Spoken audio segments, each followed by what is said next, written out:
This is perhaps the most well-known Masonic symbol, the square and compass. Low-level Masons are told that the G stands for God or geometry, which the great architect used to design the universe, but the real hidden meaning is that it's representative of the sex act, as usual. The letter G stands for generation or generative power. Albert Pike writes in Morals and Dogma that sexual union could be represented by the letter G, the generative principle. This term generative principle is code for the sex act. Pike goes on to explain that the compass therefore is the hermetic symbol of the creative deity, and the square of the productive earth or universe. Therefore the Masons look at the compass as a male element and the square as the female element, which interact to produce the G in the middle. The square and compass is also an adaptation of the most wicked symbol of all, the hexagram. Historian John J. Robinson reveals in his book, Born in Blood, The Lost Secrets of Freemasonry, that the Mason's compass is nothing more than the satanic hexagram with some key pieces removed. As Robinson points out, the Mason began with a fully formed hexagram and then simply removed the horizontal bar from each interlocking triangle. The upper triangle was then stylized into a compass, while the bottom triangle was made into a square. Finally, he placed a G in the middle to represent the generative force of the male and female together.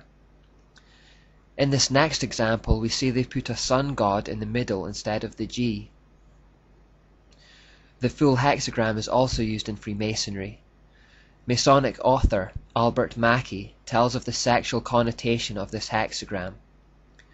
The triangle pointing downward is a female symbol corresponding to the yoni, and the upward pointing triangle is the male, the lingam. When the two triangles are interlaced, it represents the union of the active and passive forces in nature. It represents the male and female elements. The upward pointing male triangle is represented by light, and the downward facing female triangle is dark. They interlock again with a sexual connotation. These symbols have many layers, and nothing is there without great thought and attention. The hexagram also represents the number of the beast, which is 666, because it has 6 points, 6 sides, and 6 angles. Notice also the T or Tau within this particular hexagram. T represents Tammuz, the product of the union between the sun god and moon goddess. The little circle on top of the T also turns this symbol into an Ankh cross. The Ankh in occultism is representative of the life-giving power of the sun. It's also worth highlighting that this male and female, light and dark duality concept has survived in the Eastern forms of the Babylonian religion, such as Buddhism. For example, we are probably very familiar with the yin and yang symbol here. In this symbol, the light side of course represents the male aspect and the dark side represents the female aspect. This again is a sexual symbol, and it's very commonly used in the world today.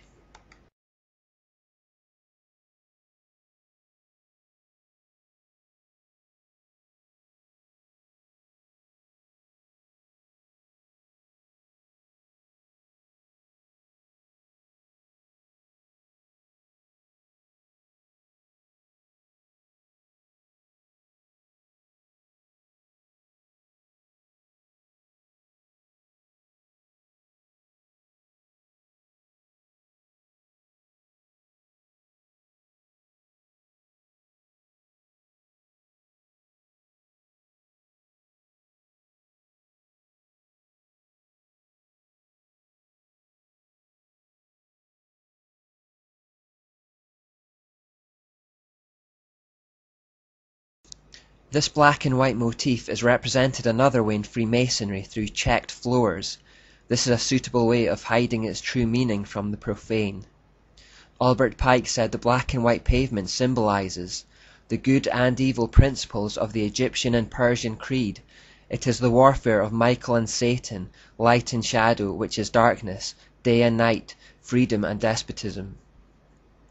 The all-seeing eye, or Lucifer, is behind both Baal and Asherah, which means he's behind both the light and the dark. Good and evil, or light and dark, coming from the same source, is a satanic concept. This next photo is a great example of the double meaning of symbols. Look at the floor and you'll see the black and white checks, but you'll also notice a pentagram. An upright pentagram denotes man, Adam and Eve, and this is considered to be the light side. Turn the pentagram upside down, however, and it represents the dark horned goat of Satan, Baphomet. Now look at the photo again. From our viewpoint on this side of the camera, we see the pentagram as upright, which denotes a light organization working for the good of man, and this is how Freemasons portray themselves in public. They like to point out the good they do in the community. From the perspective of the Masons on the other side of the camera, however, and from their side of the floor, they see something quite different in that symbol. From their side, looking towards us, the pentagram is inverted, which is depicting Baphomet and the real dark agenda of the organization. What they see is different to what they present to us to see. Occultists of all types will frequently be seen to be very generous in public. They will become involved with charities, donate freely with their time and money, and generally perform acts that will endear themselves to the public. For example, it was widely reported in recent years that Harry Potter author J.K. Rowling was the most generous giver to charity in the whole of Scotland. This invites statements such as, well, if she gives so much to charity, she can't possibly be a bad person. Harry Potter can't be anything to worry about. We have to remember it is always in their best interests to present a light side to the public which draws empathy and trust, but which masks a dark hidden agenda. Freemasons also wear an apron within their lodges, and again we should now easily be able to make sense of the imagery contained on it. But the aprons are in fact double-sided, like this. The light front side is seen openly, but then contrast it with a hidden dark side that is concealed from view. One thing on the surface, another thing in reality. This quote from Masonic author Carl Cloudy sums it all up. Cut through the outer shell and find a meaning. Cut through that meaning and find another. Under it, if you dig deep enough, you may find a third, a fourth. Who shall say how many teachings? In his typically deceptive way, Satan hides meanings within meanings within meanings, so that darkness becomes light and light darkness. His intention is always to lead people away from the truth and towards their destruction. He is a master of deception. Albert Pike in Morals and Dogma cuts to the chase when he exclaims,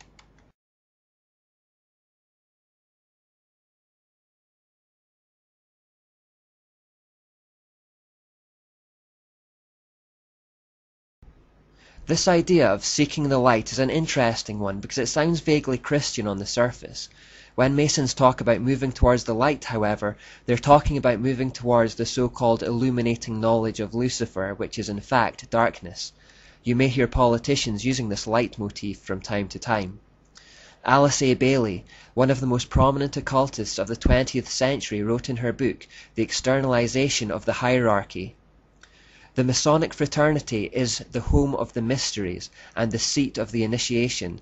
It is a far more occult organization than can be realized, and is intended to be the training school for the coming advanced occultists." She then goes on to say, "Every Masonic lodge is a temple of religion and its teaching instruction in religion. Masonry is the successor to the mysteries." It can't be made any clearer than that. Alice Bailey, incidentally, was one of the most influential New Agers of the 20th century. Indeed, she invented the term New Age, and wrote over 25 books by channeling from a demonic spirit guide. We'll find out more about her later in the United Nations section, but for now we only need to know that she knows what she's talking about when she talks about occult themes. She then goes on to say, "There is no question, therefore, that the work to be done in familiarizing the general public with the nature of the mysteries is of paramount importance at this time. These mysteries will be restored to outer expression through the medium of the Church and the Masonic fraternity. When the Great One comes with his disciples and initiates, we shall have the restoration of the mysteries and their exoteric presentation as a consequence of the first initiation." Henry R. Evans writes, "Into Freemasonry have been poured the irradiations of the mystical schools of antiquity. Particularly is this so in the higher degrees of the order, such as the Scottish Rite, where undeniable traces of Kabbalism, Neoplatonism, Rosicrucianism, and other mystical cults are plainly discernible. I do personally contend that Freemasonry is the direct descendant of the mysteries, but that our ritual makers of the higher degrees have copied the ancient ceremonies of initiation so far as the knowledge of those ceremonies exists." Anton LaVey, the founder of the Church of Satan, said, Masonic orders have contained the most influential men in many governments, and virtually every occult order has many Masonic roots. Now finally watch this clip of a Freemason admitting on camera that he believes Lucifer is the source of light and that he is helping mankind. In particular, note his confusion. Lucifer, what is your problem? Just that, sir. Okay. I'm a Christian, sir. I'm pure and virtuous and wholesome and innocent. How can you say anything bad about me? Sir, you need to be born again. I am born again. Now, did you just say that you were Lucifer? I am Lucifer. Okay, define Lucifer for me. Pure, virtuous, wholesome, innocent individual that's out to help people. Lucifer is? Yeah. Say that again. Lucifer is a pure, holy... Virtuous. Virtuous. Now, is he the Lucifer that God created? That's the same one. Oh, man, this is great. I'm going to put this on the internet. Oh, Amen. God bless you, Amen. brother. Because that's exactly what the Shriners and Masons teach, is that Lucifer is light. No. And you're what about confirming those hospitals? You know what, sir? Jesus said, many will say to me on that day, Lord, Lord, we did not do these good deeds in your name? And you'll say, away from me, you workers of iniquity. I never knew you. Jesus said it? In Matthew chapter 5. Mercy. No. That's hard to believe. So you're a Christian and you don't know that? Actually, no, I really am. You are. Because I'm pure and virtuous. You're pure and virtuous, okay. Yeah. Mm-hmm. In other words, you're perfect without Jesus, right? No.